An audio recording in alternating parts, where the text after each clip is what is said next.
세상에 이런 말씀이 어디 있어요? 두려워하는 건 아무도 내 옆에 없다라고 하는 건데 하나님이 우리와 함께 하신다라고 말씀하고 있습니다. 외워볼까요? 시작. 두려워하지 말라, 내가 너와 함께함이라. 놀라지 말라, 나는 내 하나님이 됨이라. 내가 너를 굳세게 하리라. 참으로 너를 도와주리라. 참으로 나의 의로운 오른손으로 너를 붙들리라. 아멘. 제가 실수한 게 있는데요, 주보를 보내다 보니까 이 요절 말씀이 늘 늦게 가는 것 같아요.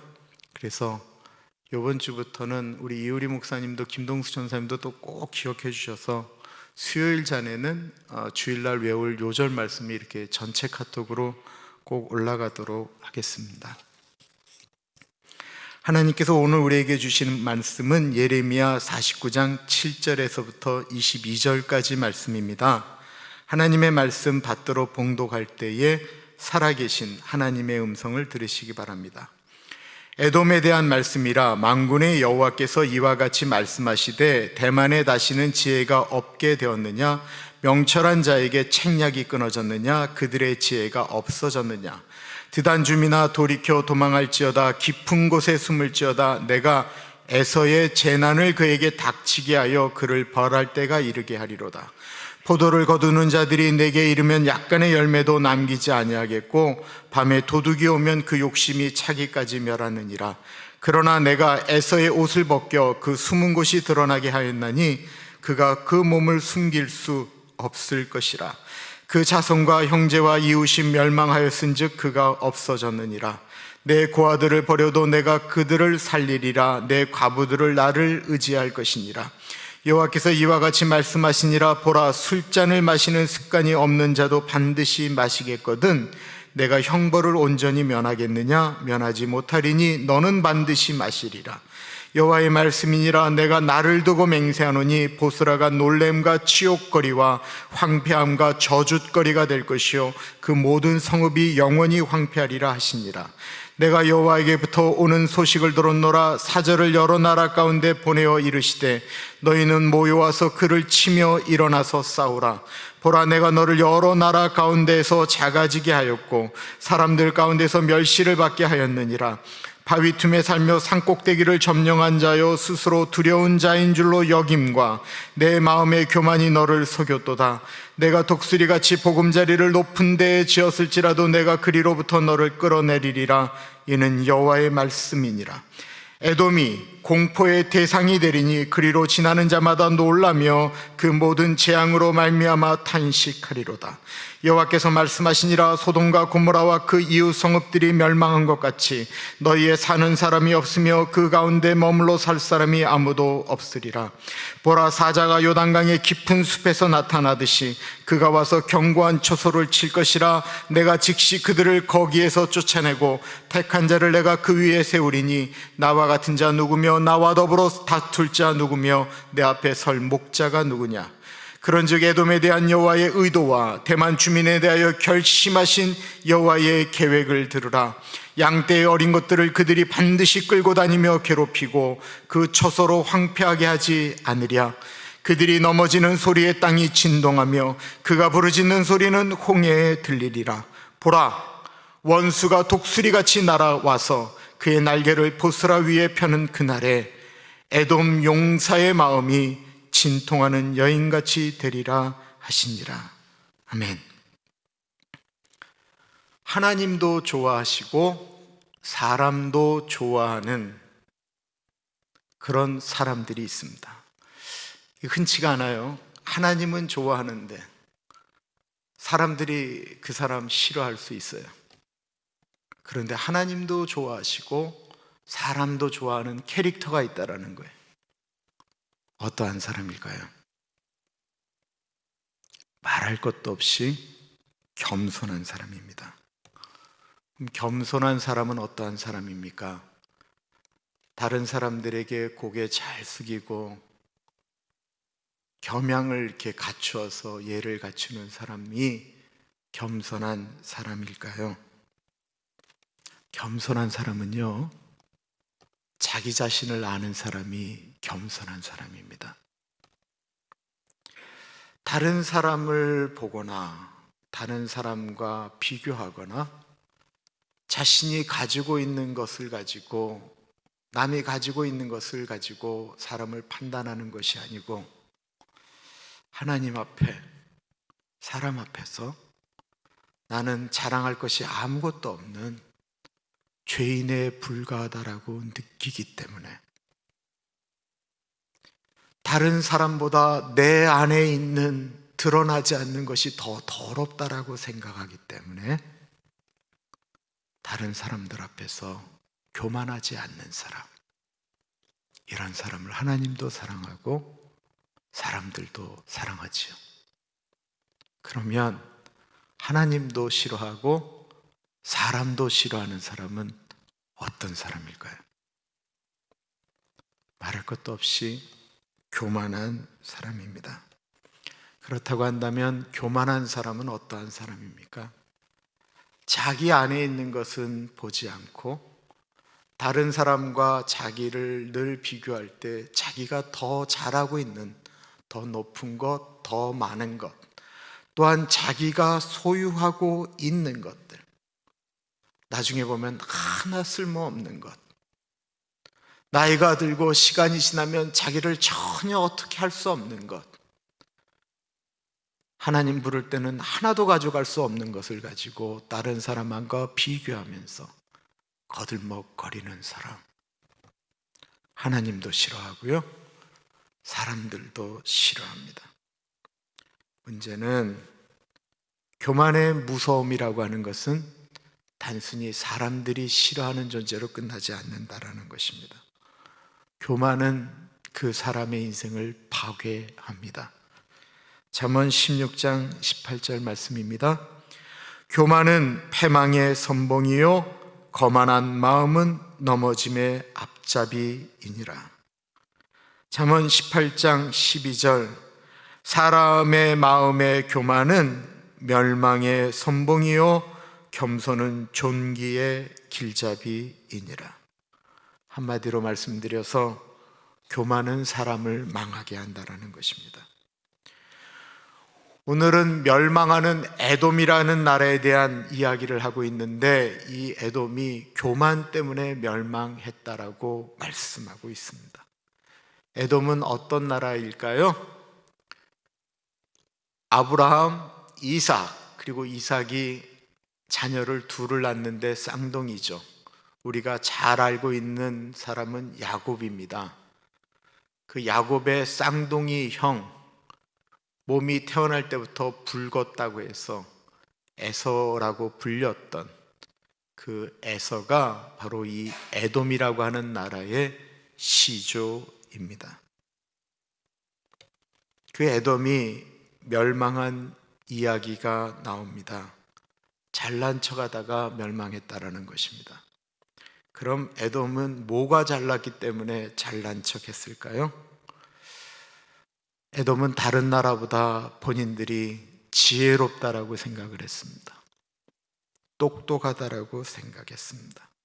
이 에돔에 대한 멸망은 예레미야에도 있고 에스겔서에도 있는데, 아예 성경책 하나가 이 에돔의 멸망에 대해서만 기록한 선지서가 하나 있어요.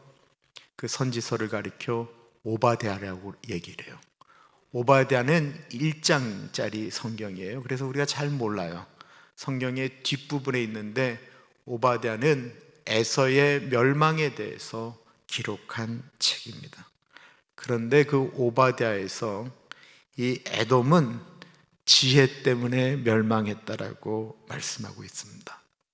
오늘 본문 말씀 7절 보겠습니다. 에돔에 대한 말씀이라 만군의 여호와께서 이와 같이 말씀하시되 대만에 다시는 지혜가 없게 되었느냐? 명철한 자에게 책략이 끊어졌느냐? 그들의 지혜가 없어졌느냐? 이 하나님께서 에돔이 멸망한 것을 이 문학적인 표현으로 이렇게 좀 조롱하시는 것과 비슷하게 말씀하고 있는 거예요. 오늘의 언어로 제가 바꿔서 한번 이 말씀을 해볼게요. 너희가 그렇게 지혜롭다라고 이야기하지 않았느냐? 너희가 하나님 당신 필요 없어도 우리 잘 살고 있다라고 이야기하지 않았느냐? 그렇게 교만하게 행동하더니 도대체 왜 이 지경이 되었느냐? 너희들 그렇게 머리 좋다라고 이야기하는 우리 나라에는 똑똑한 사람들이 많다라고 그렇게 얘기하더니 그 지혜로운 사람들, 그 지혜 다 어디 갔느냐? 라고 하나님이 말씀하시는 것입니다. 저희가 생각하는 에서 어떤 사람이에요? 팥죽 한 그릇에 배고프다고 그 소중한 장자권을 팔고 팥죽 한 그릇을 먹어버린, 진짜 배고프다고 하면 아무 생각도 안 하는 머저리 같은 사람처럼 느껴지잖아요. 그냥 늘 시간이나 나가면 밖에 나가서 짐승 잡고 그냥 사냥이나 하면서 사는 사람, 머리는 빈 사람처럼 느껴지잖아요. 그런데 에서의 후예들은 그렇게 머리가 나쁜 사람들이 아니었습니다. 이 에돔이라는 나라는요, 여기 가나안이 있으면 위에 뭐 암몬, 모압, 그리고 맨 아래쪽에, 그러니까 가나안 땅의 아래쪽에 이 에돔이라는 나라가 있어요. 그리고 그 에돔이라는 나라를 가로질러 저 북쪽으로 올라가는 길 자체를 왕의 도로라고 이야기를 해요. 구약에 나오는. 이것을 중심으로 모든 이 무역이 막 이루어져 나갔어요. 그러니까 이 에돔이란 나라의 동쪽에서 오는 물건들이, 서쪽에서 오는 물건들이 중간에 교차되어졌다가 각기 반대쪽으로 가다 보니까 주변의 정세에 대한 이야기를 잘 아는 거예요.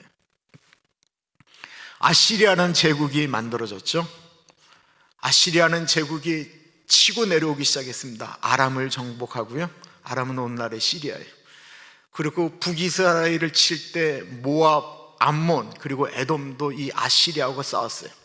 맨 위쪽에서 있는 나라부터 싸우기 시작해서 이 에돔은 맨 마지막이에요. 그런데 가만히 보니까 이 아시리아가 보통 나라가 아니에요. 그냥 옆에 있는 모압이나 암몬하고는 이 사이즈가 다른 거예요. 그리고 그 나라는 전쟁이 지면 다 죽여버리는 거예요. 그러니까 에돔이 재빨리 항복했어요. 그래서 에돔이란 나라는 아시리아하고 거의 싸우지 않고 자기 나라를 보존할 수가 있었어요. 그리고는 계속해서 아시리아에다 조공을 바쳤어요. 그런데 아시리아 밑에 있던 바벨론이라고 하는 나라가, 그 제국이 아시리아를 쳐서 이겼잖아요. 그리고 이 바벨론이 치고 내려와서 남유대를, 모압을, 암몬을 칠 때 아예 이 에돔이라는 나라는 전쟁도 하지 않았어요. 바벨론이 내려오기도 전에 미리 가서 항복을 했어요. 우리는 항복합니다. 우리하고 동맹을 맺어서 우리가 적극적으로 도와드릴 테니까 모압도 치시고 암몬도 치시고 남유다도 치실, 그러나 우리나라는 살려주십시오. 이게 얼마나 지혜로운 나라예요? 남유다는 예레미야가 절대로 바벨론과 싸우면 안 됩니다 라고 이야기하는데도 그냥 끝까지 싸우다가 다 망해버렸는데, 이 에돔이라는 나라는 세계의 정세를 잘 이용할 줄 아는 지혜로운 사람들이었습니다. 그래서 본인들이 똑똑하다라고 생각을 했어요. 본인이 지혜롭다라고 생각하는 사람들의 특징이 무엇입니까?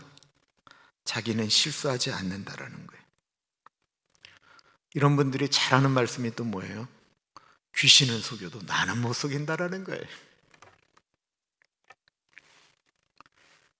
에돔은 바벨론에 먼저 항복하고 바벨론이 다른 나라를 치는데 동맹을 맺어서 같이 치러 다녔어요.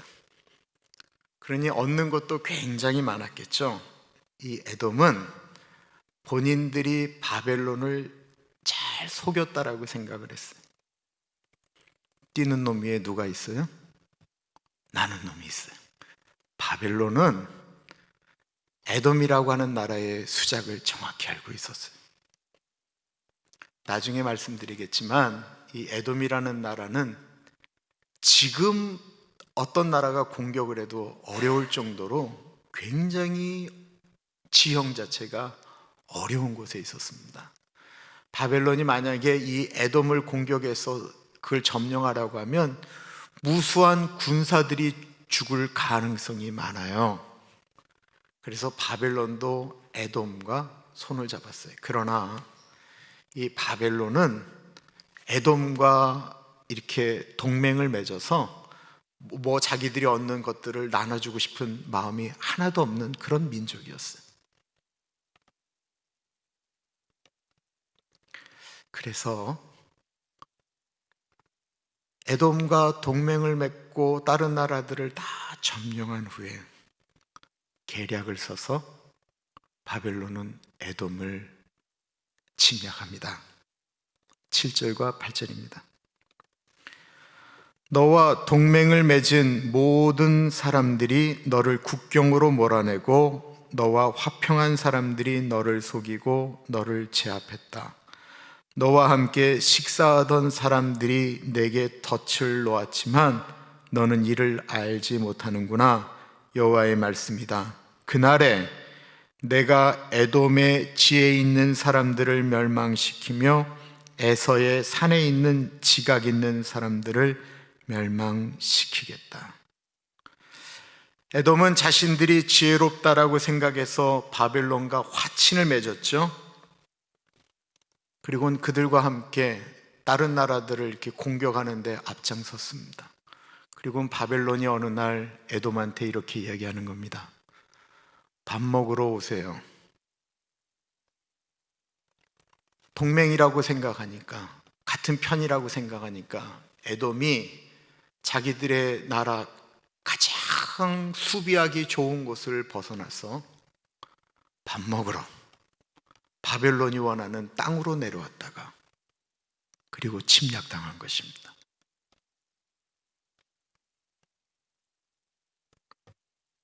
바벨론은 에돔보다 더 머리가 좋았던 것이지요. 잊지 마십시오.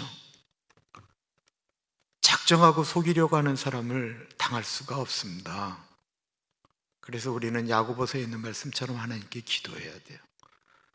너희에게 지혜가 부족하거든 후히 주시고 꾸짖지 아니하시는 하나님께 구하라. 성지 순례를 가게 되면 꼭 방문하는 곳이 있습니다.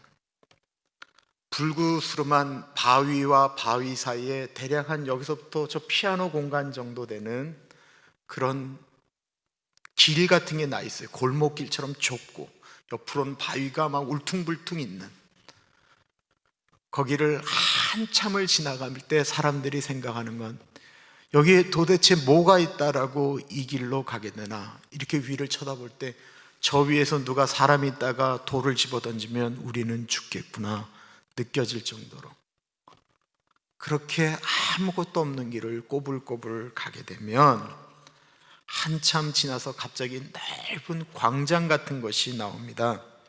그리고 거기에 이게 어떻게 사람이 만들었나 생각되어질 만한 궁전이 나오게 돼요. 어디죠? 페트라입니다. 페트라. 저희 교회 성지 순례팀이 거기 가서 사진을 엄청나게 찍으셨어요. 바위라는 이름을 가진 페트라, 오늘날도 유네스코에서 세계 7대 불가사의 건물로 지정한 것이 그 페트라인데, 그 페트라가 이 에돔 나라의 수도였습니다. 그 옛날에 그 깊숙한 곳에 어떻게 그런 궁전을 만들었는지, 그리고 그 바위만 있는 곳 같은 곳에 목욕탕도 있었다라고 합니다. 그리고 그 위쪽에 다 그 돌들을 파서 집을 만들어 살았다라고 합니다. 그러니까 도저히 군대가 거기까지 들어가서 그 나라를 점령한다라고 하는 것은 거의 불가능한 일이에요. 그래서 오바댜 선지자가 쓴 글에 보면 에돔 사람들이 이렇게 이야기를 합니다. 누가 우리를 여기서 끌어내랴. 16절 볼게요. 바위 틈에 살며 산꼭대기를 점령한 자여, 스스로 두려운 자인 줄로 여김과 내 마음의 교만이 너를 속였도다. 내가 독수리같이 보금자리를 높은 데에 지었을지라도 내가 그리로부터 너를 끌어내리리라. 이는 여호와의 말씀이니라. 오바댜에 있는 3절과 4절입니다. 너의 마음의 교만이 너를 속였도다. 바위 틈에 거주하며 높은 곳에 사는 자여, 내가 마음에 이르기를 누가 능히 나를 땅에 끌어내리겠느냐 하니, 내가 독수리처럼 높이 오르며 별 사이에 깃들일지라도 내가 거기에서 너를 끌어내리리라. 여호와의 말씀이니라. 이 가나안의 수도들은 다 높은 곳에 있었습니다. 우리가 이렇게 산이나 집의 높이를 이렇게 이야기할 때 우리가 있는 이 땅에서부터 높이를 재지 않아요. 이렇게 하면 사실 높이가 정확하지 않아요. 이 높이를 잴 때 기준은 바다예요. 바다는 물은 다 이렇게 평평하잖아요. 그죠? 어디 있든지. 그래서 바다 끝면부터 높이를 잰다라고 해서 그걸 해발이라고 얘기를 해요. 그래서 에베레스트는 해발 몇 미터, 백두산도 해발 몇 미터라고 하는 건 다 바다의 표면에서부터 높이를 재는데, 예루살렘은 해발 2000피트입니다. 그리고 어저께 말씀드렸던 암몬의 수도 라빠라고 하는 것은 2966피트예요. 그런데 이 에돔은 5577피트입니다. 상상이 안 가시죠? 제주도에 있는 한라산을 생각하시면 딱 맞아요. 한라산과 거의 비슷한 높이에요. 거기에 나라가 존재하고 있었다라는 거예요. 그러니까 독수리가 가장 높은 곳에 둥지를 틀고 있기 때문에 그 독수리 둥지보다 더 높은 곳에서부터 내려치기 전에는 그들을 끄집어낼 사람들이 없다라고 말한 것이 맞는 것입니다. 그래서 자신들은 절대로 멸망하지 않을 거라고 하는 분명한 확신이 있었어요. 사람들이 언제 실패하게 될까요? 이거는 무조건이라고 하는 표현 때 실패합니다. 혹시 주식 투자하시는 분들 계세요?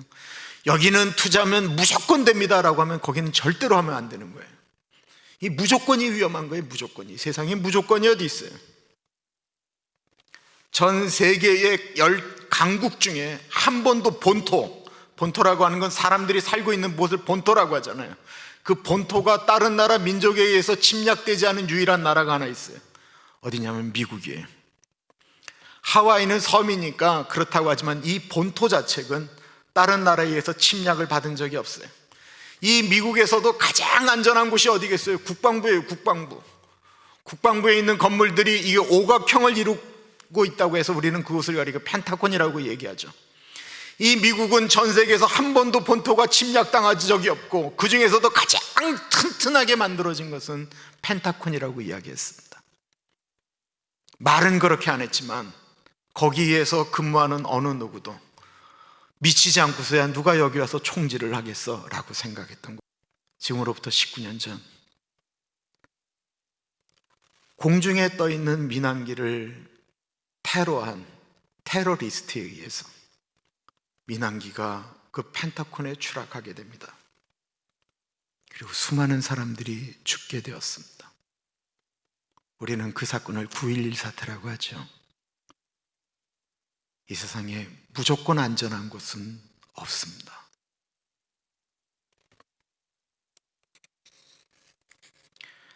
에돔은 2번 멸망했습니다. 한 번은 앞에 언급한 바대로요, 바벨론이 그들과 밥 먹자고 얘기를 해서 그들이 그 요새를 버리고 밥 먹으러 내려왔다가 한 번 호되게 당했고요. 그러나 바벨론이 에돔을 그렇게 때린 다음에 그걸 완전히 쑥대밭을 만들지는 않았어요.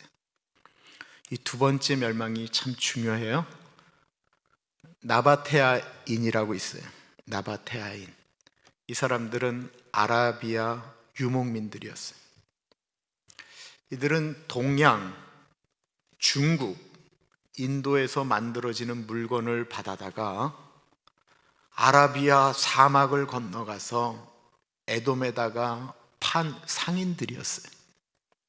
그러면 에돔은 그것을 받아서 저 이집트 서양에다가 팔았고, 이집트나 서양에서 오는 물건을 받아서 이 나바테아인들에게 그거를 주면 이들이 다시 인도나 중국에 있는 상인들한테 팔아서 먹고 살았어요. 이들이 굉장히 마음이 안 좋은 거예요.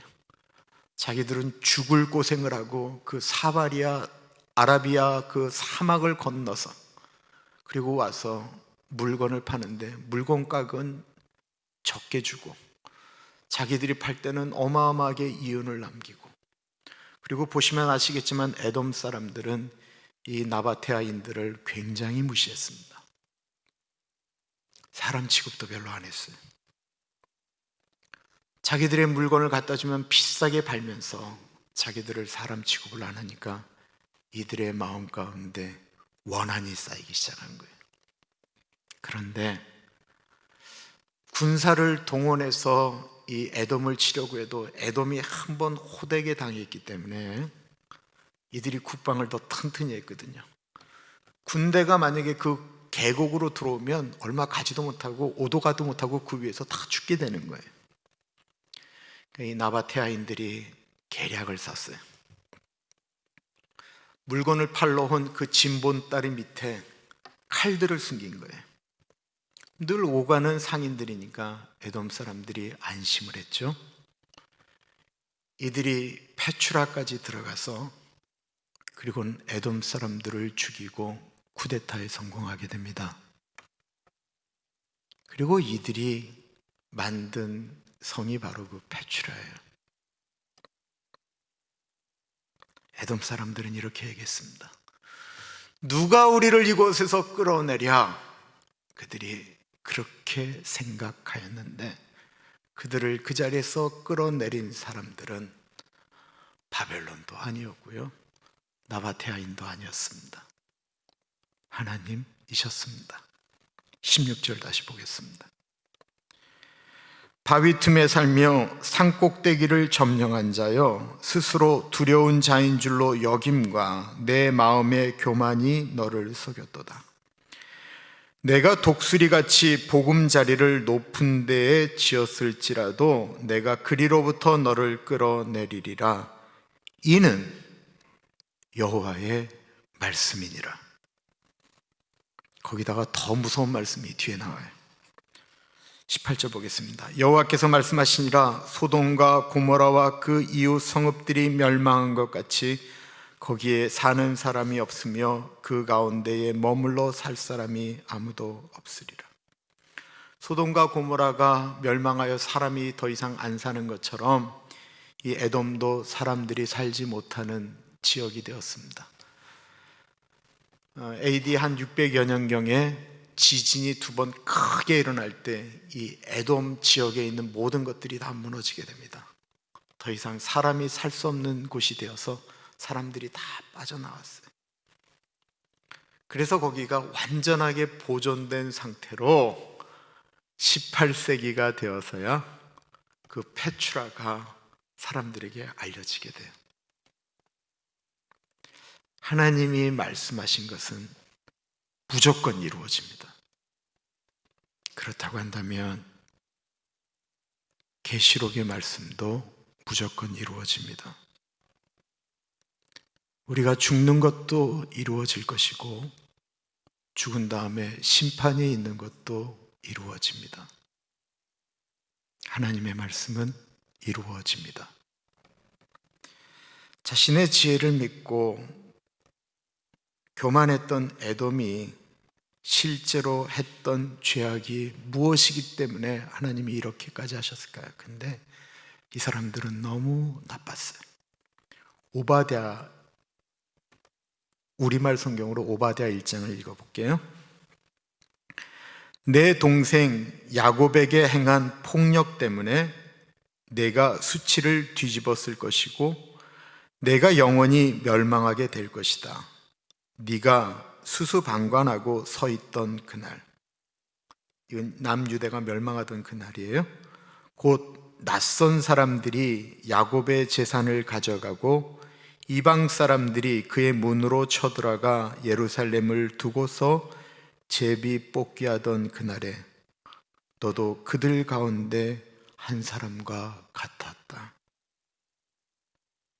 에돔은 앞에 언급한 바와 같이 바벨론하고 손을 잡고 모압을, 암몬을, 이스라엘을 칠 때 같이 하였습니다.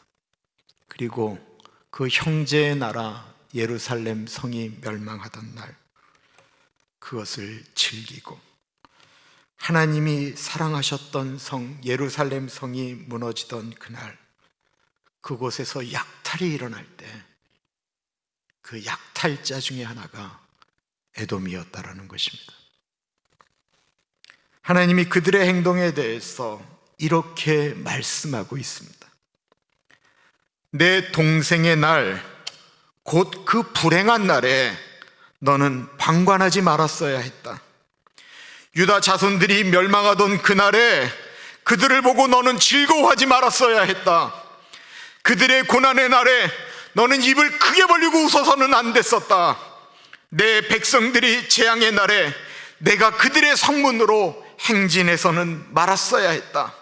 그들의 재앙의 날에 너만은 그의 재앙을 방관하지 말았어야 했다. 그들의 재앙의 날에 너는 그들의 재산에 손대지 말았어야 했다. 도망가는 사람들을 죽이기 위해 길목을 지키고 서 있지 말았어야 했다. 그들의 환난의 날에 너는 살아있는 사람들을 넘겨주지 말았어야 했다. 에돔은 이스라엘이 멸망할 때 너무 좋아서 입을 크게 벌리고 웃었습니다. 그리고 그들이 멸망할 때 도와달라고 하는 것을 외면하였습니다. 더군다나 예루살렘이 무너지자 들어가서 약탈을 행하였고, 이스라엘 사람들이 도망가는 길목을 지키고 있다가 이스라엘 사람들이 도망가는 사람들을 죽였고, 그리고 또 도망가는 사람들을 붙잡아서 바벨론에 넘겨주었습니다. 에돔은 이스라엘이 잘 되는 것이 싫었습니다. 형제의 나라인데 그런 못된 짓을 했습니다. 그런데 과연 이들만 이런 것일까요? 우리 모두에게는 에돔의 속성이 있습니다. 사촌이 땅을 사면, 만약에 배가 아프시면 우리는 모두 에돔과 똑같은 존재입니다. 오늘날로 말하면 형제인데, 친척인데, 같은 교인인데, 같은 동족인데 미워하는 것입니다. 우리가 보기에 미운 짓 했습니다. 맞을 짓 했습니다. 가끔 보면 정말 밉고 맞을 짓 하는 사람들 분명히 있습니다. 어떻게 팥죽 한 그릇에 맏아들의 권리를 배고플 때 속여서 빼앗을 수가 있습니까? 어떻게 아버지 이삭이 나이가 들어서 눈이 안 보인다고 형이 받아야 될 축복을 변장하고 분장하고 가서 대신 받을 수가 있습니까?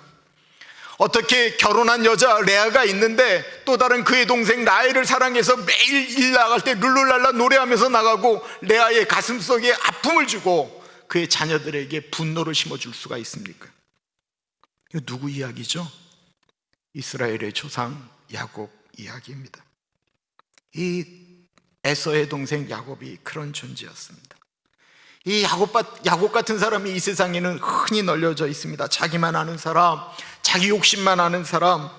그러니 에돔이 미워한다만 하기도 했습니다. 그런데 우리가 아셔야 될 것이 있습니다. 아무리 미워도 그 이스라엘을 하나님이 선택해서 사랑하셨다라는 것입니다. 우리가 아무리 누군가를 미워하고 저 사람은 정말 싫어, 저 사람은 정말 나빠 라고 이야기하는 그 사람에 대해서 예수님께서 내가 십자가에서 피를 흘리며 선택하고 사랑한 그 사람을 네가 왜 함부로 미워하느냐라고 말씀하신다라는 것입니다. 우리는 너무 밉다라고, 그래서 저거 쌤통이라고 얘기하는데, 하나님은 왜 내가 택한 나의 백성을 네가 함부로 미워하느냐고 말씀하고 있는 것입니다. 그리고 이거는 대가를 지불해야 될 일입니다. 제가 복음방송에서 중보기도 인도하거든요. 근데 그냥 공개적으로 할 수 있는 것들은 기도 제목이 올라가지만 아주 그냥 아픈 것, 누구에게 드러내기 어려운 것들은 개인적으로 전화를 하세요. 방송 끝나고 났는데 전화가 왔어요. 모르는 분이 전화기에 대고 우시는 거예요, 여자분이. 저는 참고로 여자를 울리는 사람이 아니에요. 한참을 우셔서 저도 그냥 가만히 있었어요. 그때 우시더니 이제 본인 얘기를 하시면서 이렇게 말씀하시는 거예요. 지금 섬기는 교회를 너무 사랑하는데 거기를 떠날 수밖에 없다라는 거예요. 그래서 제가 왜 떠나시려고 하세요? 라고 말씀을 드렸더니 그 교회 자신을 너무너무 괴롭히며 미워하는 여자분 때문에 도저히 그 교회를 못 다니겠다라는 거예요. 더군다나 남들이 있을 때는 그냥 그렇게 하는데 둘만 있으면 그렇게 괴롭힌다라는 거예요. 그런데 이야기는 양쪽을 다 들어봐야 되죠. 근데도 제가 보기에 그분은 마음이 여린 분이세요. 그리고 이렇게 상처를 잘 받는 분이세요. 작은 일에도 그냥 이렇게 위축되고 그런 분 같으셨어요. 그래서 제가 뭐라고 했을까요? 믿음으로 견디세요. 당장 우리 교회로 오세요 라고 말씀드렸을까요? 아니요, 제가 이렇게 말씀드렸어요. 자매님, 그런 사람 다른 교회 가도 많이 있습니다. 그리고 이렇게 말씀드렸어요. 아마 자매님이 너무 이뻐서 그러실 거예요. 자매님이 너무 괜찮으신 분이라 그러실 거예요. 에휴, 자매님이 너무 인기가 많으니까 그러죠? 이거 어이없잖아요. 그러니까 너무 어이없는 얘기를 하니까 가만히 계시는데 제가 더 어이없는 말씀을 드렸어요. 다음 주 교회 가실 때는요, 대충 입고 가세요. 다음 주 교회 가실 때는 화장하지 말고 가세요. 그리고 결정타를 날렸어요. 다음 주에 가실 때는 머리를 산발하고 가세요. 그랬더니 울음을 멈추시고 막 웃으셨어요. 그러고 난 다음에 제가 그분을 위하여 기도하고 그 대화가 끝이 났어요. 잘했죠? 근데 이제 전화를 끊은 다음에 나 천국 가서 만날 사람들인데, 그렇잖아요. 우리 다 천국 가서 만날 사람들인데 왜 미워하는 거죠? 천국 가면 다 만날 건데 왜 괴롭히는 거죠? 본인이 잘났으면 얼마나 잘났고, 본인이 알면 얼마나 알고, 본인이 신앙이 좋으면 뭐 얼마나 좋다고 왜 사람 괴롭히는 거죠?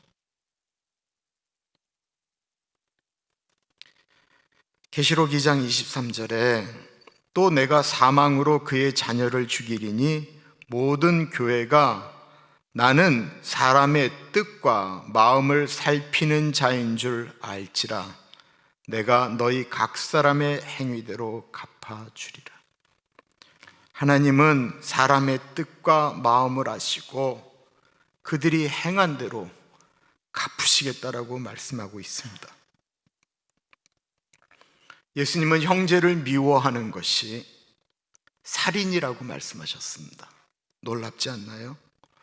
왜 모압이, 왜 암몬이, 왜 에돔이 멸망하게 되었습니까? 형제를 미워했기 때문이었습니다.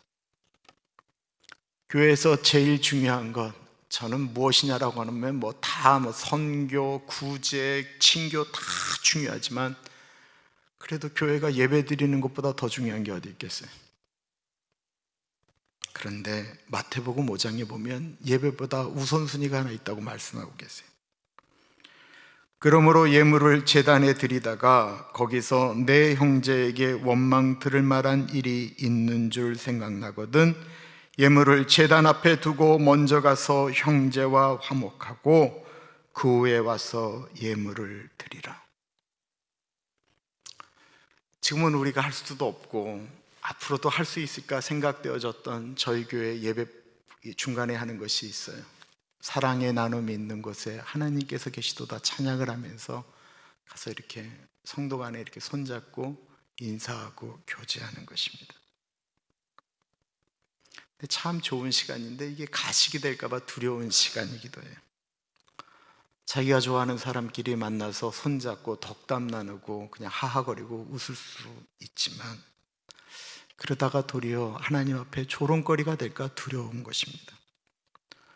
정말 신앙적 어른이라고 한다면, 하나님의 마음을 품은 사람이라고 한다면 가서 손 먼저 내미는 거죠. 예수님이 십자가에 달리시기 전에 하셨던 것이 있죠. 세족식과 최후의 만찬이었습니다. 예수님이 제자들의 발을 씻기기 시작했습니다. 요한복음 13장을 보시면 거기에 베드로도 있고요, 가룟 유다도 있고요, 12제자가 다 있었습니다. 베드로는 그날 밤에 예수님 3번 모른다라고 부인할 사람이었고요, 제자들은 예수님이 십자가 지시며 가는 그 외로운 길에 어느 누구 한 사람 남아있지 않았을 것입니다. 그리고 가룟 유다는 세족식이 끝나서 밥 먹다가 나가서 예수님을 팔 사람이었습니다. 예수님 그거 다 알고 계셨습니다. 그런데 그 세족식이 끝난 다음에 예수님이 제자들에게 이렇게 부탁하셨습니다. 내가 주와 선생임에도 불구하고 너희들의 발을 씻겨주었으니 너희도 나중에 이렇게 해다오. 예수님 그거 어려우신 거 아셨기 때문에 이렇게 말씀하신 거예요.